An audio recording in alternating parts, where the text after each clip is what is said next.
क्या कभी अंबर से सूर्य ମୋର ସମସ୍ତ ଭାଇ ଭଉଣୀ ମାନେ ଏ ଉପରେ ଯୋଉ ଝିଅଟିର ଫଟୋ ଅଛି ଏ ଝିଅଟିକୁ ତ ଆପଣ ମାନେ ଜାଣିଥିବେ। ଏବେ ରିସେଣ୍ଟଲି ଗୋଟେ ଘଟଣା ଘଟିଛି କନ୍ଧମାଳରେ।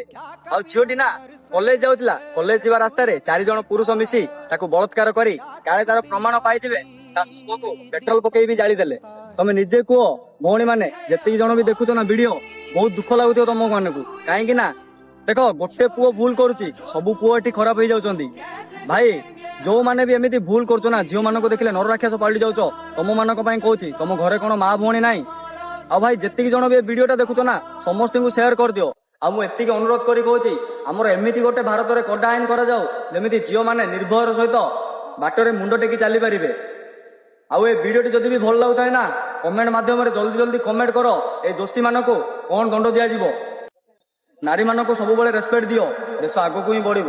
जय जयकारा जय जयकारा स्वामी दे